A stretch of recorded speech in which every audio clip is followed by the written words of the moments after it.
जय हिंद दोस्तों, आप सभी का स्वागत है हमारे यूट्यूब चैनल एजुकेशन अड्डा विद बीके सर में।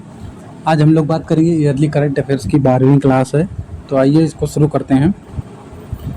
जैसे कि आप लोगों को पता ही है पहले से ही कि ये जो पेपर मतलब होगा 12 अक्टूबर को पीसीएस प्रीलिम्स का, उसी को ध्यान में रखते हुए करंट अफेयर को डिस्कस किया जा रहा है और ये पूरी तरह से ईयरली करंट अफेयर 2025 पे है। तो आइए शुरू करते हैं इसको। तो सबसे पहला प्रश्न है कि जून 2025 में आरबीआई ने किस बैंक पर नियामकीय कार्यवाही के तहत 29.6 लाख रुपए का जुर्माना लगाया है।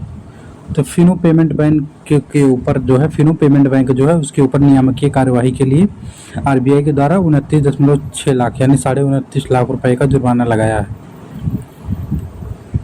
विश्व बैंक द्वारा जारी एक रिपोर्ट के अनुसार 2011-12 से 2022-23 के बीच भारत में गरीबी दर घटकर कितने % पर आ गई है। यानी कि 2011-12 से 2022-23 के बीच में गरीबी की दर घटी है और घटकर की ये हो गई है 5.3%। अडानी समूह दुनिया का सबसे बड़ा रिन्यूएबल एनर्जी पार्क का निर्माण कहाँ पर कर रहा है, जिसे अंतरिक्ष से भी देखा जा सकता है। ये गुजरात के कच्छ में जो है सबसे बड़ा रिन्यूएबल एनर्जी पार्क का निर्माण कर रहे हैं अडानी ग्रुप के द्वारा।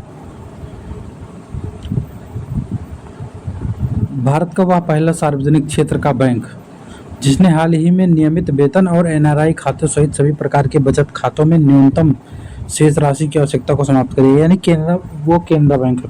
अब केनरा बैंक के द्वारा जो है न्यूनतम जो शेष राशि बचे, मतलब न्यूनतम राशि निर्धारित की जाती थी, उसको जो है समाप्त कर दिया गया उसकी सीमा। जून 2025 में यूरोपीय सेंट्रल बैंक के द्वारा जारी एक रिपोर्ट के अनुसार वर्तमान में अमेरिकी डॉलर के बाद दुनिया की दूसरी सबसे बड़ी आरक्षित संपत्ति कौन सी बन गई है। यानी कि सबसे पहले नंबर पर अगर किसी देश में रिजर्व की बात की जाए तो वहाँ पर सबसे पहले डॉलर रहता है, उसके बाद वहाँ पर ज्वेलरी रहती है यानी सोने की मात्रा रहती है। तो रिजर्व के रूप में सबसे पहले डॉलर है, फिर सोना है, तो उसके बाद कहीं जा कर के फिर जो है आईएमएफ की मुद्रा होती है, जो आईएमएफ की राशि होती है, फिर वो है। उसके बाद में फिर जो है वहाँ की लोकल करेंसी होती है, यानी उस देश की करेंसी होती है।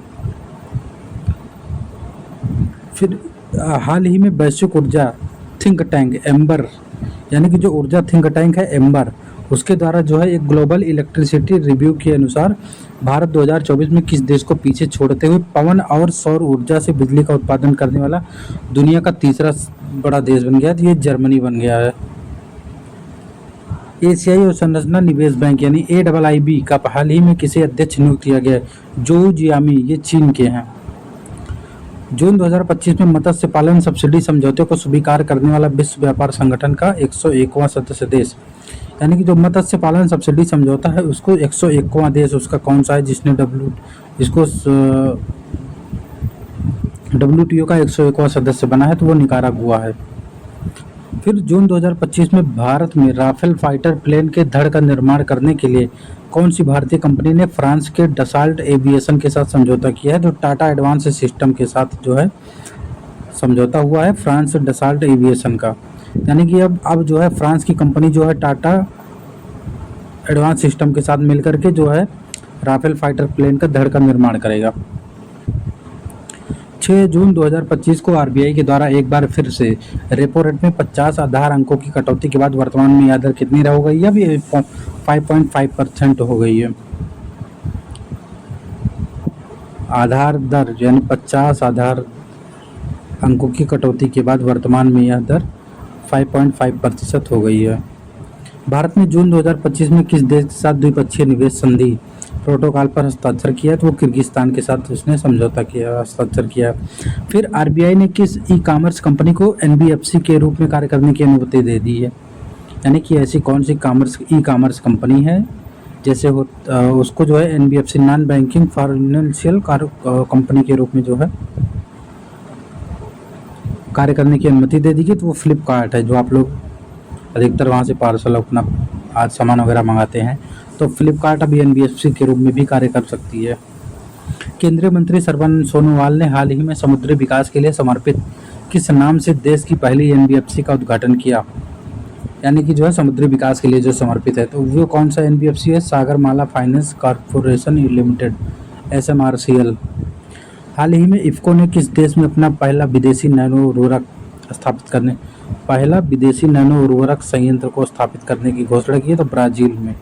तो इफ़को के द्वारा अब ब्राज़ील में भी पहला अपना विदेशी नैनो उर्वरक संयंत्र स्थापित किया जाएगा, तो वो ब्राज़ील में।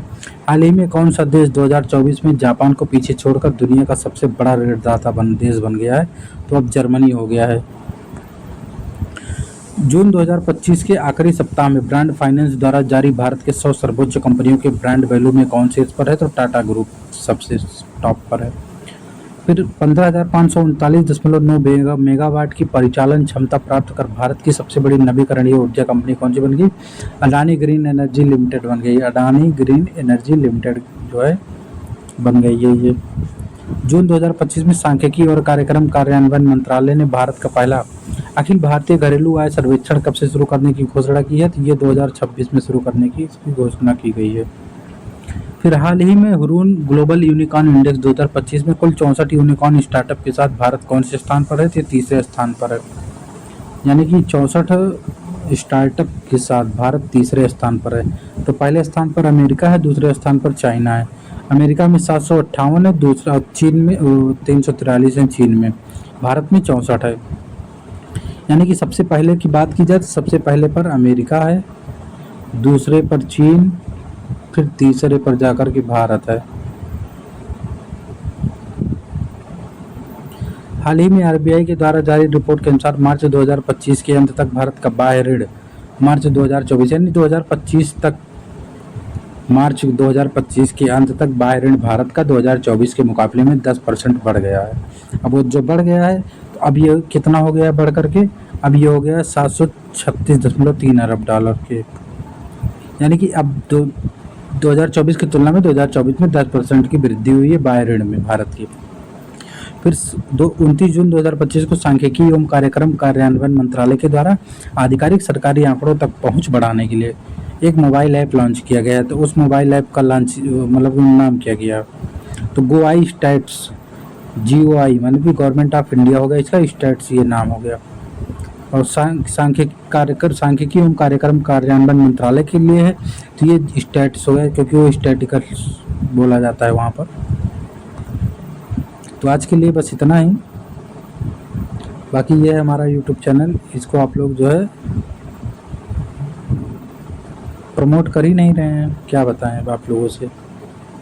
अब तो कहना भी बेकार हो गया है एक तरीके से। बाकी टेलीग्राम चैनल ज्वाइन कर लीजिए, इसको आप लोग डाउनलोड करके पढ़ लीजिएगा, पढ़ने का मन हो तो आप लोगों का, क्योंकि पेपर एटलीस्ट आप ही लोगों को देना है PCS का। तो ऐसा ना हो कि बाद में पछताएं आप लोग कि अरे पढ़ लिए होते तो सही होता।